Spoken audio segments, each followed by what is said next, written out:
I really don't know if I can do this intro with you, but I'm going to try.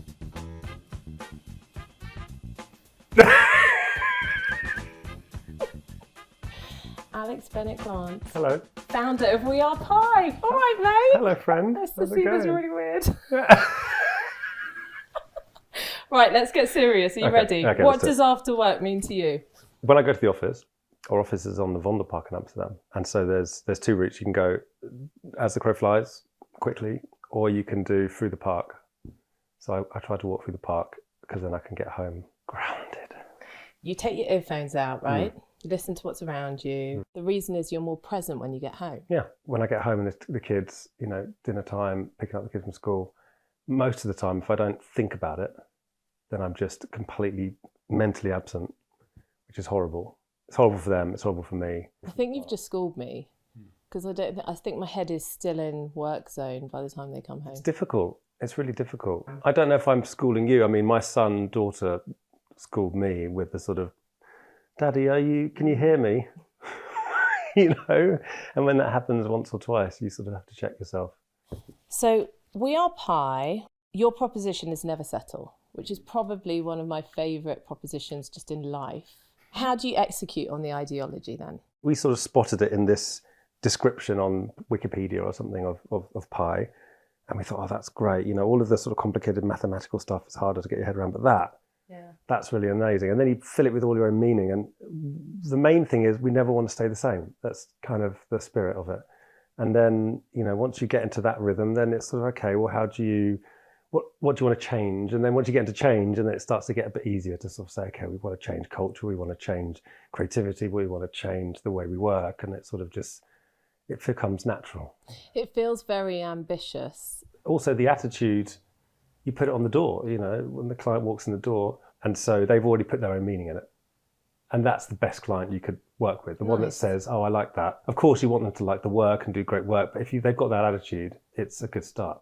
You've added to it slightly this year, haven't you? You've stressed the importance of having a provocatively optimistic attitude in the face of difficult and a negative market. And you encourage the team to be the best part of a client's day, which I love, because we grew up always pushing or fighting for the work, right? That's what you were taught to do. You were taught to, as an account person, don't go in there and be a yes man. Yeah.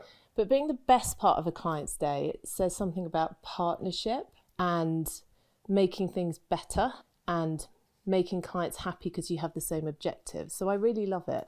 Tell me about why you guys felt you had to add a bit this year. If the rules of engagement have been set and you're just executing against that, you've come here for creativity. You've come here for provocation that comes with creativity. More often than not, good, empathetic clients understand that's how they buy creativity. You don't buy it just as a sort of service. So I don't think those two things are exclusive of each other. I think you just have to understand, the bigger picture. And I think the bigger picture in the last few years has got a bit murky. We say creative, you say creative, do we understand each other? I say creativity takes extra effort. You say, I don't know if I want to put in extra effort. We say creativity takes craft, you say there's no money, And so you just so quickly get misaligned. And so when we started talking about, okay, so-and-so's crazy, the client's crazy, the account person's crazy, the creative's crazy, the budget, the timings are crazy, and suddenly you're sort of like crazy into a corner. It's all polarized and it's all horrible and nothing's possible. And then you go back to what you said, butting heads to do work, not butting heads to not do work. So that's why we said, guys, we have to, it's all in us, but just that provocatively optimistic. It's so important. Because we're all a bit down and negative at the moment. I think so. And I think that there was an unwritten rule. It was the sort of idea of like difficult is worth doing. And it's going to take a lot. And it's going to take a lot more than maybe we all expected on both sides. I think that rule has been lost. And of course, sometimes for good reasons. We shouldn't be up all night working. We shouldn't be expected to answer emails after work. And so it's sometimes maybe harder to see what's the point. And I think sometimes to point people towards like, well, that's the point, that's the point, that's the point, that's the point. Otherwise, what are we doing this for? Provocatively optimistic, for me, that's just what creativity is. It is an idea, a solution. In a room where it's all sort of like, don't know, what's the solution? I'm not talking about the brief is difficult, the first review is difficult, the pre-production, all these difficult tension moments. And then like someone says something brilliant in a corner. Oh, and the energy goes up again. And that's creativity. It's optimism in a room full of like corporate impossibility. And then the provocation is our job. That's what we're supposed to do. So it's just coding that a little bit. But the best part of a client's day part of it, it doesn't stand alone. It's also through the lens of team up and create goals together. Put your arm around a client and say like, what do we want to do together? Not just the KPIs and the goals. Of course, those are sort of important, but also just as a crew. And that's how you get to that. And it's hard to get to that because we've just lived in bubbles for the last 3 years of COVID. And so there's not a sort of muscle memory. I think relearning that muscle memory is the first step. That's all we've done. Honestly, the main thing we've done is say, go out and just hang out. So you have to sort of build trust and partnership. It's the partnership thing rather than the service model. It's the human bit. Yeah. All we've got is each other in the end. And so we've become more human in our industry, I think, actually. I do. And I think that's a good thing. So Pi is 13 years old. Can you believe it? No. Has it gone like that? Yes. What made you have the confidence to start Pi at 28 years old in a country where you didn't speak the language? I mean, why would anyone do that? I still don't speak the language properly. You've tried. Do you know what? It didn't feel as crazy at the time. When we announced that we were leaving, it was during the last economic crisis and the recession. That conversation that started actually between where we were working and our bosses forced us to sort of figure out, what are you going to do? How are you going to do it? Oh, we're going to do it like this. And we tightened it up. And then essentially they just said, you guys can do it. And we'll leave the back door open, just in case you want to come back and, in 6 months if it doesn't work out. You don't know what you want to take and what you want to leave behind. And we were like, let's take that spirit. That's a beautiful human kindness. So you are one of the most confident people I know. Where did that confidence come from? It's a bit of a crutch. I'm comfortable to talk because I'm less comfortable to write or to read, actually. I'm quite dyslexic. I was terrible, for example, at school. And I luckily got through my GCSEs. I just got scraped through to go to college and stuff. My success increased the less you had to write and read and the more you could discuss and debate and argue. And so that's where I think my confidence came through. That is awesome.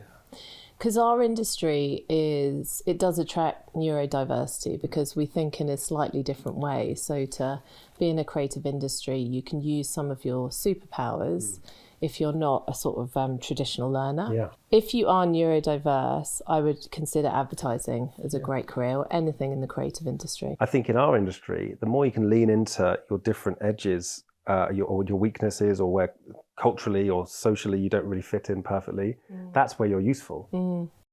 Let's talk about cultural innovation. Cultural innovation seems to be at the heart of everything you do. You've said cultural innovation is a mindset shift from could do to must do. And I love that because that's sort of the call to action for stop talking about it, start doing it. It can't just be this random thought in your head. Actually, it was born out of a bit of a frustration. The frustration was we're obsessed with innovation in our industry, but it sort of got to the point now where we see the technology innovation eating our lunch, and now we're scared of it. And all the time, there's been other types of innovation that we just treat as sort of like do-good exercises. And it's the cultural innovation. It's the bringing different people into our industry to get fresh thinking, which will help us to make the work better. That's what innovation is. But we've just sort of blanketed all of that as sort of HR or even worse, just it's a DEI exercise. And it's like, no, it's not that. And so, it's like, how do we change our industry? So there wasn't a creative school in Holland, and I didn't spend a lot of time looking at the Dutch market because we were so focused on international. But when it came time for getting more young talent into our industry from different backgrounds, I thought, I have to get involved. And so we helped set that up, Plus One. And it's amazing, getting hundreds of kids into the industry from different backgrounds. We did some research and that showed us that there was a big sort of gap between, minority communities in the West and the outdoors. And suddenly we're working with all the biggest outdoor brands to start opening up the outdoors, which is a foundation. And these things are either making money or improving the industry or helping brands grow. I love it, because you're probably going to add about 3 more things to the list before the end of next year, aren't you? Well, I don't know, actually. It's funny you say that. In 2020, when Black Lives Matter and George Floyd was murdered happened, it was a very emotional period. And sort of like, where do you put that? Where do you put that energy? You know, of course, there's a lot of anger, but there's also a lot of energy in the anger. Mm-hmm. So I just thought, throw myself into everything I can. If someone says they want to do something, I will support them. I'll help them with branding. I'll give them some money. I'll give them some mentorship. Anything I can do to get as many different initiatives off the ground, because these things don't last. Yep. These cultural moments, we want them to last, but nothing can last forever. It has to sort of, you know, equilibrium comes back. But then I realized, of course, I'm a human. We're all human. And so there's only a limit of the amount of things I can do. So yes, I would like to keep adding value to the industry and to the community, but in a more focused way. The industry has sort of morphed in the last 10 years, 15 years, for all its beauty and sort of allowing us all to do interesting things that we would never have considered doing for money before. Sort of more warped slightly what the core job is, so that we think that we can literally make a living and clients are going to want to buy that, and we're going to, and that's just not real. Part of it's real, but part of it's a trend. And so I think because we've lived in such a long period of that, everybody thinks that everything they do can be meaningful all the time. And the truth is that, you know, sometimes it's only 5% of the stuff you do that's meaningful, and the rest of it's work. And that's okay, because it's work. So you should finish work and go off and do the things you really love outside of work. And that's a healthy balance. Finish the sentence. If I wasn't in advertising, I would be a... Flying one of those gliders. That would be pretty cool. I'd love, I don't know. It's the thrill. Just sort of like floating about. What keeps you up at night? What's AI going to do to us? You know? And is it the tool or is it the Terminator? You know? But it's exciting. Find out. So exciting. In episode coming up soon. What's the best piece of advice you could give those about to start their career in advertising? Work really, really hard. Work harder than maybe you think that you're comfortable with, in sharp increments when it counts. You know, it's not like work really hard, you know, burn yourself out and collapse. Be known as someone that can get stuff done. What's your biggest professional mistake? Blaming other people for my own failings. I remember thinking, I'm not going to be like one of those old school founders that doesn't know how to become a good manager. And I remember reading up about that before we started Pi, and then thinking, I'll never make that mistake. And when I got to the point where we needed to be managers, not just sort of like, you know, eccentrics, I'd already forgotten all of the things I promised myself about how I was going to be a great manager. And it took me far too long to ask for help. And then when I did get help, it was transformational. Just learning how to grow up and learning how that your job changes, and letting go of the things that, you know, defined you to get to that point, and embracing, you know, new skills. Never settle. Never settle. You did it. We can get another wine now.